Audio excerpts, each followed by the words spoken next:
Twitch, you do jumps every day. The adrenaline, I know it's a lot different because this is a big production, but like just jumping something in your backyard that's 20 feet tall, you still have the same level of adrenaline, or is it different? A different level? It's different. You still get that adrenaline rush, especially when it's the first time. You know what I mean? Like when we're building all new jumps at my house, I for sure get a little nervous, but I like it. And like back to what he said is like, I was building everything mostly myself. So I'm staring at everything the whole time I'm building it. So in my head, I've already jumped it a million times. Well, and there's a comfortability too of being at your home. Yes. 100%. You know, there's something knowing that your bed is like that you're in a, in a safe place, you know? So if something goes wrong, at least you're on your couch. If I get weighted, I'm going to go lay on my couch and it's right there. At least you're at your home, you know? Like, I think I have a question for you guys. Like, what's your most comfortable distance? What's the most comfy distance that you've hit a million times that you're like, bro, 75 feet is like, I could close my eyes, hit the ramp. Know exactly what's That's going it right there. 75? Yeah, that's what our jumps are all set at normally. That's like our comp ramp, and like the transition, the radius of the transition is like no matter what ramp, no matter where you're at in the world, as long as it's 75, it's going to be exactly the same every time. And you know second gear is going to get you there. There is a little nuances of different ramps. I think now these days it's gotten a little closer, but like Australia and Europe had a different radius. Like it was a little steeper through the middle, or a constant radius, where the US radius was a little flat in the middle. But once you know the distance and the speed, no matter the radius, like it all feels the exact same. So even with the radius being more pitchy, how does that work with the preload at the same speed? So the same speed, same everything, but even a more pitch, it's the same?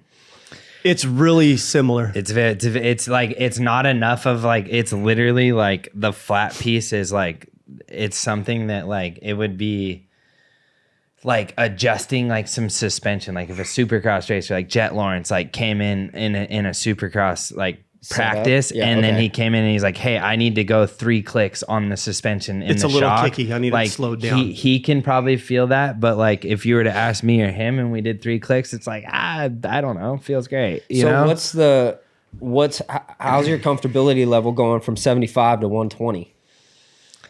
I feel like his is really good. He likes bigger jumps. For me, the bigger is that 4th gear or 3rd gear? Third. You can hit a 120 in second. Wide open. Full blown. Yeah. But if you come up short, it's going to hurt bad. Yeah. I prefer hitting things like a 120 in third, just because I don't like to be too high in the RPMs when I go to pull for a whip. Like you need to rev the bike to have the wheel spin, to the inertia for it to come back to the wheels. That like if you're in too low of a gear, your RPMs, your wheel won't spin as fast because your RPMs are basically maxed and redlined. That it then like gets a little weird. I prefer to be a little lower in the RPMs coming off, so that I have more room to rev the RPMs up. That makes sense. What would there be like a like what would happen if you were in 2nd gear maxed, hit that, and then clicked into 3rd when you were in the air? Would that change anything? No, depending, like if you're a little nose down because you're so revved out, it would help with that because your wheel's going to keep spinning quicker. Like the inertia of the rear wheel's going to bring the front wheel higher.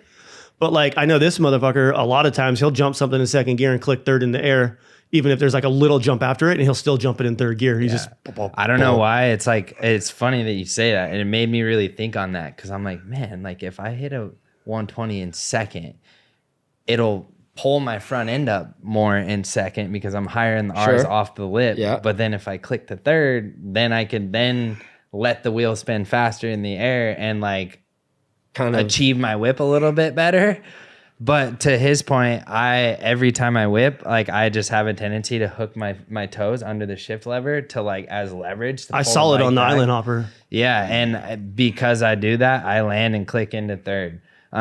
The island hopper thing was really cool because I was in 2nd gear all the way up through the first ramp. And then once I got to island 3 before the first 120, there was like a little dirt, like shark fin, like berm to berm jump. And on that jump is when I click 3rd in the air. And then from there, I'm 3rd gear the rest of the time, which was kind of nice to not worry about like, oh, I got to slow down enough that I have to be in a lower gear. At that point, the rest was all just kind of like rhythm section where you're carrying your speed and not needing to gain speed quickly.